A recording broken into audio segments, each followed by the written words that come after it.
Hi guys, and welcome back to another one of my videos in the series Is It Me? Is It You? How to know who is the toxic one in your relationship. So today we're going to be talking about trust and how it can be eroded in relationships. So firstly, I went to look out what trust was and how trust could be affected in relationships. So as you know, trust is so important in a relationship. It is literally the cornerstone, the foundation of any type of relationship, whether it be friendships, whether it be parent and child relationships, or a significant other. Trust is so important, and once that is broken, it causes so much instability. And I remember there was like a really nice analogy. It was about a white piece of paper and it being scrumpled and you trying to smooth out and get all the wrinkles out afterwards, and they equated that to trust. Once something has been broken, once trust has been broken, it's kind of hard to repair. It leads to fear, it leads to suspicion, it leads to anxiety. You thinking, oh my goodness, what is this person doing? What are their intentions for saying that? Or why do they treat me this way? Does it mean this? Does it mean that? Because you don't have trust, you are literally on an unstable ground. For me, I have two stories about trust. So the first one was telling, I remember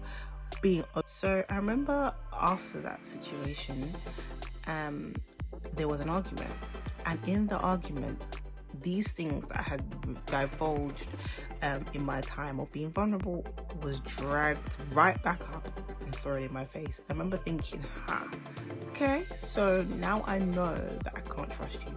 And that in itself made me be very much aware of the things I was saying and thinking, you can actually use them against me. And it's wrong. You shouldn't feel like you're in a relationship with an enemy. Similarly, I have also perpetrated that type of behavior as well. I have a friend, and it's funny because I vaguely remember this situation, but my friend remembers it very clearly because it happened to her. So I remember her saying something to me, and the character of my friend is that she is very lovely, personable, like she is very warm when you meet her, but when it comes to her emotional side, she is not as freely giving with that to people. When it comes to things to do with her trusting you, that has to be won over. And I remember her telling me something and it being used later down the line in an argument, and I remember it hurt her so badly. But what she did do is she came to me and she told me, Keela, this is how you hurt me, this is what you did, and this is the pain that it caused. And I remember thinking, wow, Keela, like you can't be doing this. You can't use something that somebody has said to you and then use it against them when it benefits you. That's wrong. So I had to really go back, take a step back and say, all right, Keela, like don't do that, because what that does is it causes somebody not to trust you, but also it calls your character into question. So it was a real learning moment for me. So these are my takeaway points. So first, be open and honest. So for example, the same way my friend came to me and said to me, Keela, the way you went about that situation, the fact that you threw something I told you in confidence in my face, I told you I trusted you, and you threw that in my face, it hurt me. And granted, she told me a little bit further down the line than when the incident occurred, but I was grateful that she did, because I was able to firstly apologize to her for doing what I did, but secondly to take stock of why I did what I did, and to learn from that and to grow from that. So it's so important that when a situation happens and you feel your trust has been eroded in somebody, to open up and say, look, this is what you did to cause me pain, and both of you can walk through that journey together in terms of healing and restoring what has been eroded and lost. The second point is listen and communicate. It is so important when somebody is telling you, listen, you've hurt me, this is what you've done to eradicate my trust in you, to destroy my trust in you, that you're listening and you're not being defensive. Being defensive sends out a signal that A, I don't care about your feelings, and B, how I feel is more important than what you feel.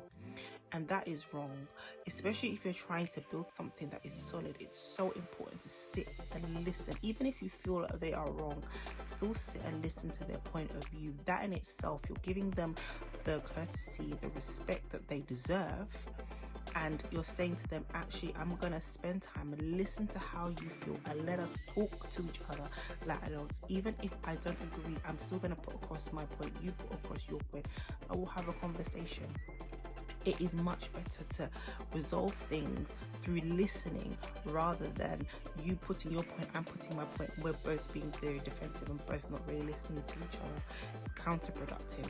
So I would say sit there, listen to what they have to say. You two in turn speak, and hopefully you are listened to. But then that should help people to pinpoint where the areas are that they feel you've hurt them, where they feel you need to improve, and things like that, and vice versa, where the person, hopefully you'll be able to talk to a person that can listen, hear you, and hear what you have to say when you're saying to them, listen, you've hurt me, you've abused my trust.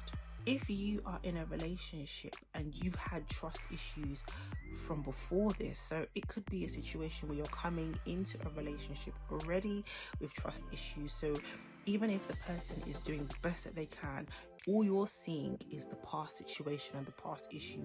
Go and deal with that, because it's not fair that you're now putting your past hurts, your past wounds on that person, and they are enduring, because that's what really what it is. They're enduring you because they love you. It's very important to go and get help. Go and look at the source of the issue. Was it a past boyfriend? Was it a bad parental relationship? Was it a bad friendship that made you lose your trust in people?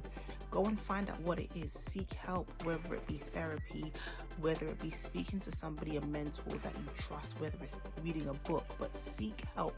Ask the Lord even, which I feel actually is the best thing to do. Ask the Lord, lay it down and say, you know what? These are the areas in which I'm struggling to trust. Show me where this started from, because I really just want to give you all of the areas that are causing there to be an issue, and Lord, I just want you to fix it. And you'd be surprised how he will work things out, or show you things that you need to address, things that you have ignored, but you're ignoring them, but you're literally bleeding from them onto people, affecting your relationship with them, but also affecting how you see yourself in a relationship as well. Because clearly there's a lack of value or a lack of self-worth you must feel to now come in and navigate yourself in that way in a relationship. Lastly, if the relationship is toxic, so the person is on purpose, purposefully choosing to disrespect you, choosing to abuse your trust, walk away. You can, even if you can't see the signs, speak to somebody. Say to them, this is what I'm going through, and they can help you. If you see that toxic behavior being manifested in another person, or even if you're in yourself where you feel like you really just want to hurt a person and abuse their trust, you need to not be in a relationship and walk away if you are in one. I hope that helps, and I speak to you soon.